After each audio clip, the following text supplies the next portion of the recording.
खुशी खुशी उसकी आरती उतारने गई। दुल्हन आती है तो आरती उतारते हैं, और उसने देखा तो पति से तुरंत पूछा, सुनो जी ये कौन है? ये हमारी पहली रानी, तुम्हारी बड़ी दीदी महारानी है ये यहाँ। अच्छा, यदि ये महारानी है तो फिर माँ कौन हूँ? अरे तुम मेरी पत्नी हो ना, मैं पत्नी बन के नहीं रह सकती, मुझे महारानी बनाओ तब द्वार के अंदर पांव रखूंगी, नहीं मैं जा रही हूँ। आते ही से नाटक चालू। तब सुनीति ने कहा ठीक है मैं घर से चली जा रही हूँ। आते ही उसने सुनीति को घर से निकलवा दिया। कुछ लोग होते हैं जिन्हें के पांव पड़ते ही ना घर में आग लग जाती है। घर फोड़ाऊ इन्हीं को बोलते हैं। इसीलिए आपसे प्रार्थना है घर फोड़ाऊ स्त्रियों में नाम ना दर्ज कराना, नहीं तो भगवान के यहाँ घर फोड़ाऊ स्त्रियों के लिए अलग से नरक बनाया भगवान ने। आओ तुम सारी, जितनी तुम घर फोड़ाऊ हो आओ, तुम्हें यहाँ ठीक करेंगे, तुम्हें यहाँ फोड़ेंगे हम अच्छे से। तुम खूब घर फोड़ती हो ना, आओ। वहां अलग से नरक बना है इनके लिए। 28 नरकों में भगवान ने एक नरक इनके लिए बनाया, घर फोड़ाऊओं के लिए, मंत्रा जैसियों के लिए। अच्छी फोड़ाई होती है फिर वहां। इसीलिए बुरा ना करना, नहीं तो गति बिगड़ जाएगी। अब सुनीति जंगलों में एक पुराने से खंडहर महल में रहती है। ध्रुव जी रोते रोते आए, माँ ने उठाया, गोद में बैठाया। क्या हुआ बेटा? कोई बात नहीं, तेरी माँ ने अपमान किया है ना, कोई बात नहीं, माँ है ना, तेरी माँ है, कह दिया भूल जा। अब देखो कोई सामान्य स्त्री होती तो वो भी लड़ने चली जाती, क्या जरूरत थी तुझे मेरे बेटे के बारे में बोलने की। पर धन्य है संस्कारी लोग ना जरा कम बोलते हैं। कुछ लोगों की आदत हो जाती है, बस चालू हो गए, चुप ही नहीं होते। कुत्ता कैसे भौंकना शुरू किया तो जो शुरू किया तो भाव भाव भाव भाव घंटे भर कहीं कहीं करते ही रहता। ये कुछ लोगों का स्वभाव है। समझदार पढ़े लिखे लोग, समझदार लोग ज्यादा जोर जोर से बातें नहीं करते। और कई लोगों की आदत होती है, यदि उनको लड़ने का जरा मन है ना, जेठानी ने कुछ कह दिया, देवरानी ने कुछ कह दिया, सास ने कुछ कह दिया, बहू ने, तो वो धीरे धीरे वो ऐसी बात करेंगी कि पूरा मोहल्ला सुने। जबरदस्ती सुनवाना चाहती हैं, हमें सुने, आओ इकट्ठे हो जाओ, हम स्पीकर लेके खड़ी, आओ आओ आज हमारे घर में महाभारत हो रहा, आओ तुम भी सुन लो, तुम भी सुन लो। कुछ महिलाएं होती हैं ऐसी, धीरे धीरे बात करती नहीं है, वो चीख चीख के पूरा मोहल्ला सुने, पूरा गांव सुने। पुरुष भी कुछ ऐसे होते हैं, कुछ पुरुष भी ऐसे होते हैं दो कौड़ी के, धीरे धीरे बात करते ही नहीं, वो पूरा मोहल्ला इकट्ठा कर लेते हैं। हमारे गांव में एक घर था, वो जब अपने बेटे को किसी गलती से मारा करती ना, तो मारा भी ऐसे करती पूरा गांव सुने, चिल्ला चिल्ला के। अरे क्या जरूरत है, तुम्हारी जबान ऐसी होनी चाहिए कि तुम्हारी आवाज कमरे के बाहर ना जाए, ये तुम्हारी शिक्षा है, यही तुम्हारे संस्कार है। तुम लड़ाई भी कर रहे हो ना, कुछ बातें भी तुम्हारी हो रही हैं, तो आहिस्ता धीरे धीरे संस्कारवानों जैसी, कुत्ता बिल्लियों जैसे लड़ने लगते हैं इंसान। मतलब आदमी ना संस्कारहीन है, बने बड़े टिप टॉप हैं, बड़े अच्छे लोगों के बीच में बैठते हैं, बड़े सूट बूट पर रहते हैं, पर जब मुंह खुलता तो पता चलता तुम्हारे मुंह से नाला निकल रहा है।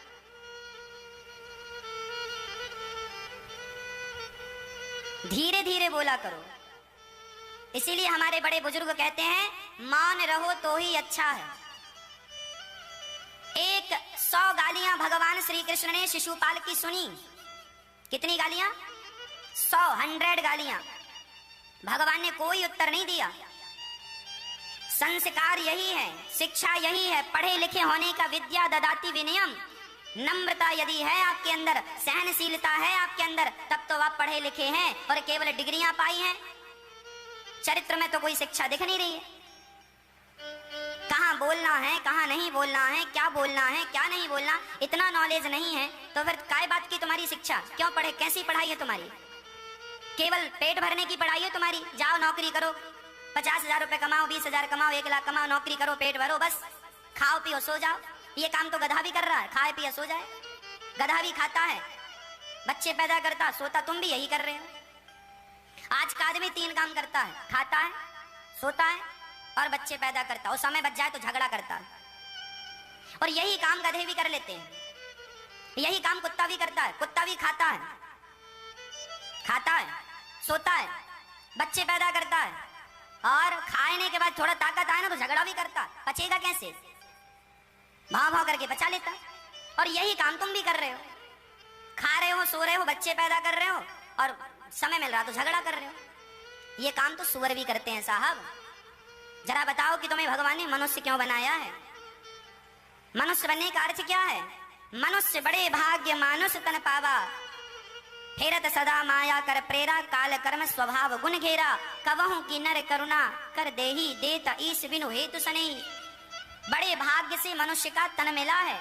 इस तन को पाकर ज्यादा लड़ाई झगड़ा ना किया करो। कोई तुम्हें गाली दे दे तो तुम्हें भी गाली देने की जरूरत नहीं है। गालियां वो दे रहा है, वो मुझे, आप लोग मुझे गालियां देंगे तो आपके संस्कार हैं वो। मैं आपको जो दूंगा वो मेरे संस्कार कहलाएंगे। हाँ, आप यदि मुझे गालियां दे रहे हैं तो इसमें मेरा क्या दोष है भाई? आपका स्वभाव है, आप सबको देते होंगे। आप अपनी पत्नी को गाली देते होंगे, अपनी सबको गाली देते होंगे, सो आप मुझे भी गाली, आपका स्वभाव है गाली देना, गाली देंगे। पर मेरा स्वभाव तो नहीं है ना। अब बदले में मैं आपको क्या दूंगा? मैं गाली नहीं दूंगा, क्योंकि आपसे मेरा स्वभाव बिल्कुल अलग है। यदि मैंने भी आपको गालियां दे दी गालियों के बदले में, तो फिर ये बताओ आप में और मुझ में अंतर क्या रह जाएगा? सास ने गालियां दी और बहू ने भी गालियां दे दी, तो फिर बताओ, बहू तो पढ़ी लिखी है ना आज के जमाने की, सास तो चलो कम पढ़ी लिखी है, उसने गाली दे दी तो तुमने भी तो गालियां दी, फिर उसमें और तुम में अंतर क्या रहा? अरे बड़े तो तुम तब बनोगे जब सारी गालियां सुनकर भी चुप रहो। जब तुम चुप रहोगे ना तब तुम बोलने के अधिकारी हो कि साहब देखो इन्होंने इतनी गालियां दी पर हमने कोई उत्तर, तब तुम श्रेष्ठ माने जाओगे। वाह, आपने ऐसी गालियां खा ली और फिर भी आप संतुलित रहे, चुप रहे, तब आपको समझदार बोला जाएगा। और आप दोनों बालकनी में खड़े होके और जो जोर जोर से गालियां दे रही हूं, मोहल्ला सुन रहा है, इससे ना तुम्हारी रेपुटेशन कम होती है। लोगों को अच्छा नहीं लगता, हमें तो अच्छा नहीं लगता कोई झगड़ा करे, और आप लोग तो झगड़ा करते ही जाते हैं। जिस घर में झगड़ा है, जिस जीवन में झगड़ा है, वहां सुख शांति और समृद्धि कभी नहीं आएगी, अन्नपूर्णा मां कभी नहीं आएगी। इसीलिए शांति शांति। भगवान श्री कृष्ण ने 100 गालियां सुनी, शांत रहे। जब अति हुई तो अति सर्वत्र वर्जयेत, सिर काट दिया भगवान ने। भगवान ने गालियां नहीं दी, दंड दे दिया, खत्म। एक आदमी रह रहा था अपने घर में, उसका पड़ोसी बड़ा दुष्ट था। उसने सारा कचरा उठाया और सारा कचरा उठाकर उसके घर के आंगन में डाल दिया। उसने निकलकर देखा, यार अभी अभी तो मैंने झाड़ू लगाई और मेरे पड़ोसी ने, बड़ी गंदी आदत, सारा कचरा मेरे घर में। उसने झाड़ू उठाई और सारा कचरा पड़ोसी ने डाला था ना। शहरों में अक्सर ये चीजें देखने को मिलती हैं, ऊपर जिसका घर है तो ऊपर वाला कचरा नीचे वाले के घर में डाल देता है, चलता है। उससे लगता है कि हम होशियार हैं। अब उसे कोई समझाए कि तुम ही सबसे बड़े गधे हो। दूसरों को परेशान करना होशियारी नहीं होती, बेवकूफी होती है। उसने कचरा डाल दिया, कचरा उसने झाड़ू उठाई, डस्टबिन में डाला और अपने घर से आम, अंगूर, केला, अनार, सेब, पपीता, सारा फल फूल निकाला, टोकनी तैयार की और उसके घर चला गया जिसने कचरा इसके घर फेंका था। और बैल बजाई, अंदर से आया, उसको लगा शायद पड़ोसी झगड़ा करने आया है। उसने दरवाजा खोला तो इसने स्माइल के साथ मुस्कुराते हुए फलों की टोकरी पकड़ाई। भाई साहब, ये फल हमारे गांव से आए हैं, बड़े मधुर हैं, जरा खाइएगा। वो आदमी पानी पानी हो गया। यार क्षमा करना दोस्त, मैंने ही तेरे घर में कचरा डाला, पर तेरा स्वभाव इतना अच्छा, मैंने तेरे घर कचरा डाला और तू मेरे को फल खिला रहा है, ऐसा क्यों? तब उस व्यक्ति ने बड़ा प्यारा जवाब दिया, मित्र तेरे पास कचरा था तो तूने मुझे कचरा दिया, मेरे पास फल थे, मैंने तुझे फल दिया। जिसके पास जो होता है वो वही देता है। आपके पास गालियां होंगी तो आप मुझे गालियां देंगे, और मेरे पास कथा है तो मैं आपको कथा दे रहा हूं।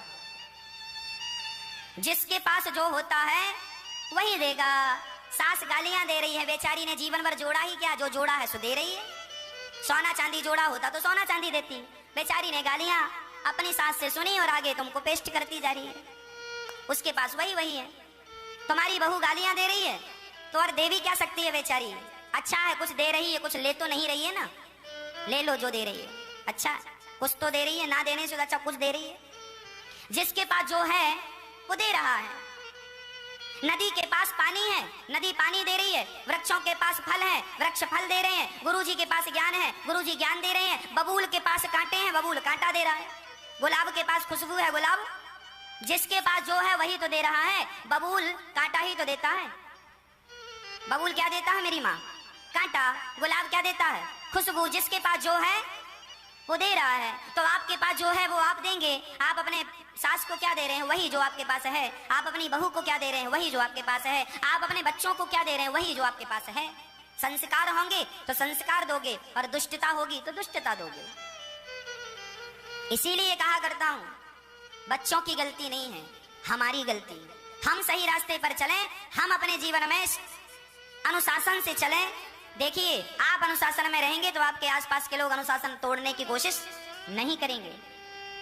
आपको इन समझदारियों का परिचय देना चाहिए, गंभीर होना चाहिए। बात बात में प्रपंच और झगड़ा शोभनीय नहीं है, ये बिल्कुल संस्कार के खिलाफ है।